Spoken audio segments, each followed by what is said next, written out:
முள்ளங்கி அவ்வளோ பெருசாக இல்லை, நார்மலாக தான் இருக்கு. வெளியே தெரியுது பாருங்க.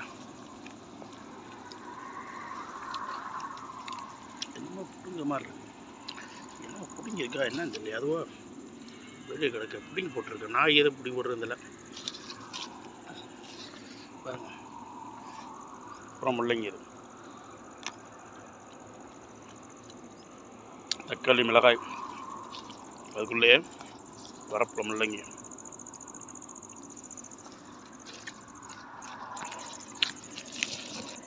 வெளியவே தெரியாது, மண்ணு நல்லா அணைக்கணும். பாருங்க, இதை பிடிங்கி போட்டிருக்கேன்னு தெரியல.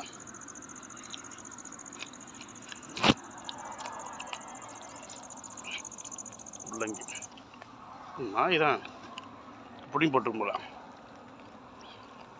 இப்படி ஏதாவது நாய்களும் சில அட்டோனியம் பண்ணும். ஃப்ரெஷ்ஷான தக்காளி சாப்பிட்டுட்ருக்கேன்.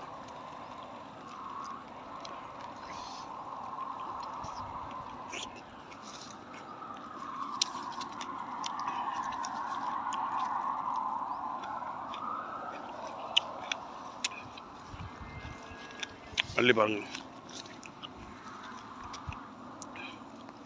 இருக்கா, காய் வந்துருச்சு. காய் காய்க்கிற முன்னாடி அவ்வளோ வாசமாக அவ்வளோ இருக்கும், நல்லா இருக்கும்.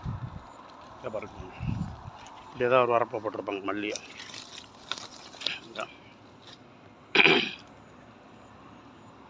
மல்லி மாதிரியே ஒரு செடி இருக்கு பார்த்தீங்களா, இது பூ, இது வேஸ்ட்டுங்க பார்த்தீங்களா. இவ்வளோ களை கெடுக்குது பாருங்கள் மல்லியை. களையும் விவசாயத்தை சில நேரம் கெடுத்துரும். மல்லியும் போட்டு கத்தரி, தக்காளி, மிளகாய், மல்லி, பீர்க்கங்காய், வேற என்ன பார்த்தோம், முள்ளங்கி, இதுக்குள்ளே தென்னை இருக்குது, கொய்யா செடி இருக்குது, எல்லாமே இருக்குது. தக்காளி பரவாயில்ல, நல்லா பழம் கொடுத்துருன்னு நினைக்கிறேன். மிளகாய் தான் பாவம், மல்லி செடி மிளகாய் தான் வேஸ்ட்டாக தான், கொஞ்சம் ரொம்ப நோய்வாய்ப்பட்டு ஒரு மாதிரி ஆயிடுச்சு. நல்ல மகசூல் கிடைக்காது. இப்படி பார்க்கப்பட்டிருக்கும், கொடுமையாக இருக்குது பார்க்குறது.